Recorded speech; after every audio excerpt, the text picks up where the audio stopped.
Jelena Tasić, Dnevne novine danas, ne znam čujem se čuje. Ne čujem se. Ne mogu da probamo sa dužem. Govorite glasnije, samo malo glasnije.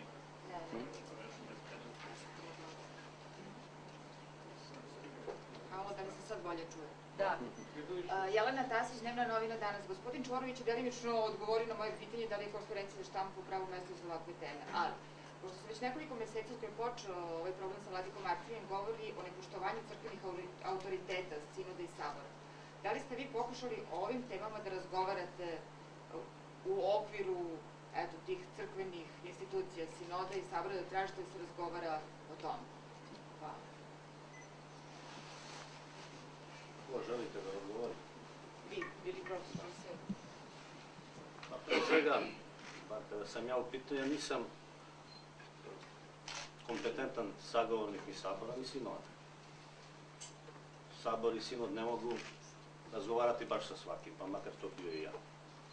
Ali na drugoj strani, kao član crkve, imam pravo, naravno, da izrazim svoj stav o svim problemima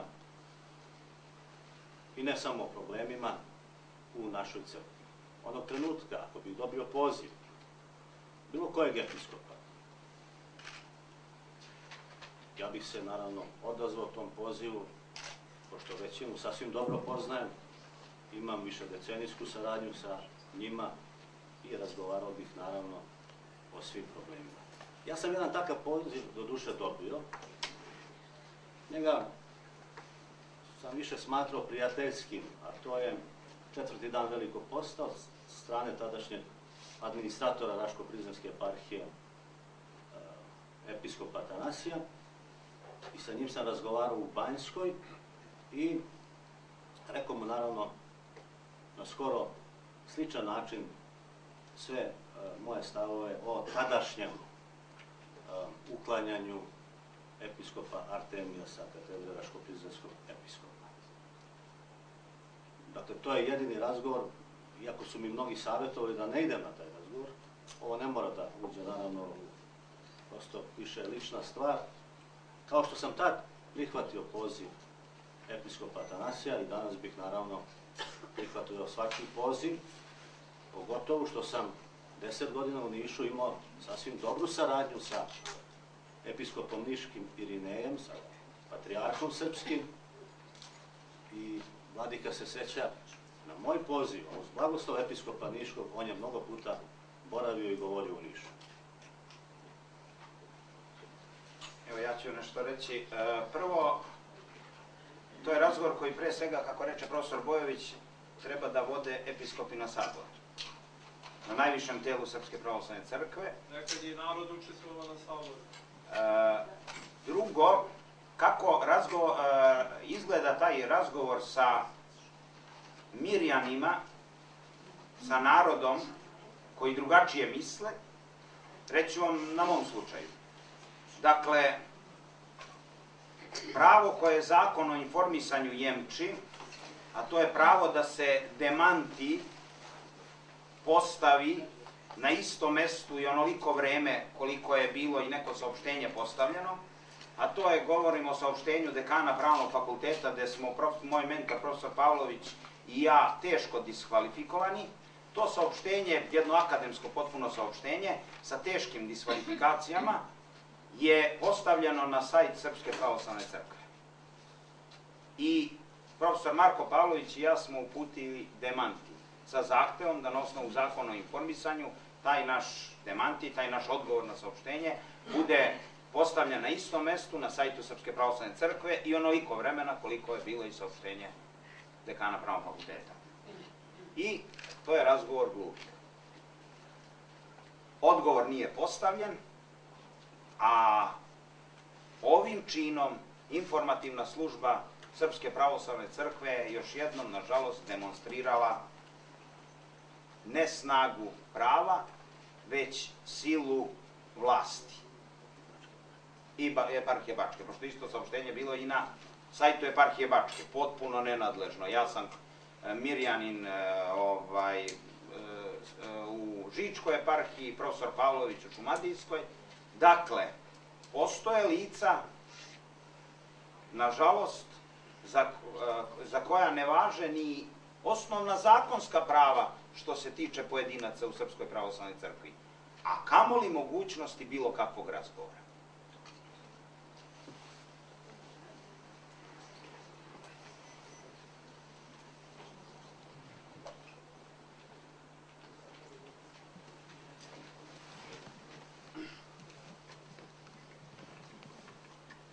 Ja se izvinjavam, ako je slobodno, samo jedan moj kratak komentar. Da se predstavim, ja sam imao tu sreću da štampam dela vladika Nikolaja, da provedem 40 godina na zapadu i sada bih hteo, kao Srbin pravoslavac, ovde poručim svima, kada je veliki Dostojevski rekao, kada bi mi na jednoj strani stavili istinu, a na drugoj Hrista, ja bi izabrao Hrista. Danas, istina moje majke crkve, ne mogu da budem za nju. Ja ću da izaberem vladiku Artemija. 40 godina živim sa majkom crkvom. Mnogo znam. Bio sam saradnik patrijarha Germana, bio sam saradnik pokojnog patrijarha Pavla. Radili smo Srbljak. Mnogo znam. Postoje ljudi u našoj, to se zaboravlja, u kojim smo... Moraš da sprekinem, ovo je rezervisano za pitanje od novinara. Hvala vam. Aha. Da sam ga prekid? Zato što su tu Ako želite, može, gospodine. Evo, želimo da ga čujemo do kraja. Mislim, nije mi jasno, ne razumijem, ali dobro. Nije važno. Samo ću, jedna mala... Da, u redu je. A ne znam što želite. Zato što novinari imaju druge obaveze i moraju da... Pa čekajte, ali niko se ne žuri. Pa čekajte. Redu je. Pa da vam kažem nešto. Pa ja vas, novinare, slušam svaki dan. Razumete?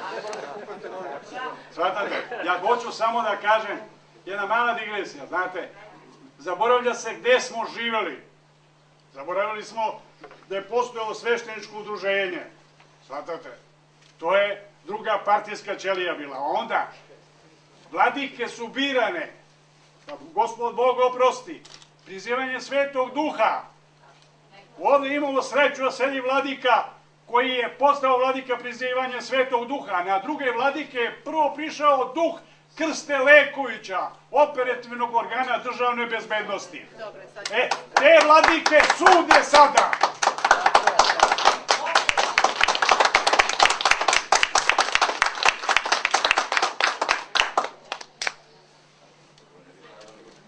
Sram je bilo. Da li neko od kolega novinara ima pitanje?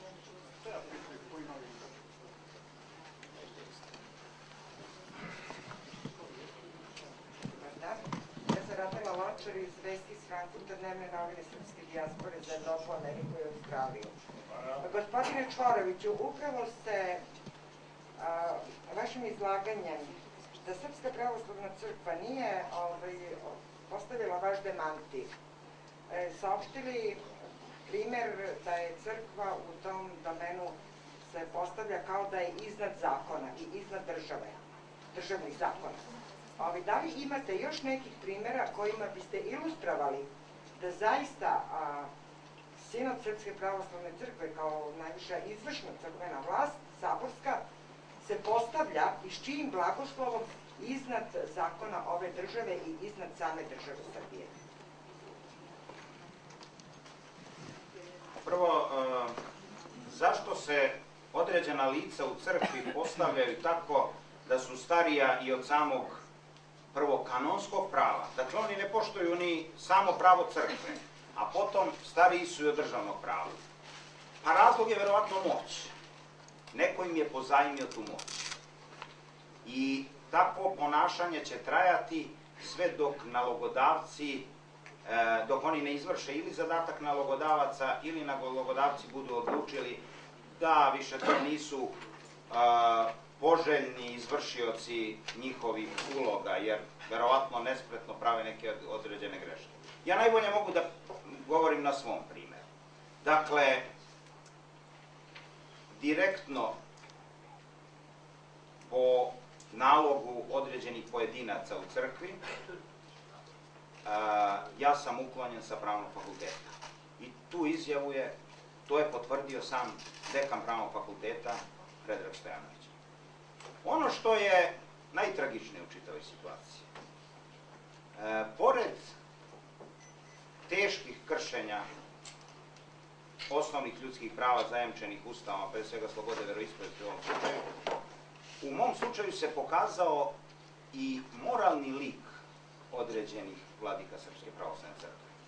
Zamislite vladike Srpske pravoslavne crkve koje zajedno rade sa licima optuženim u aferi Indeks.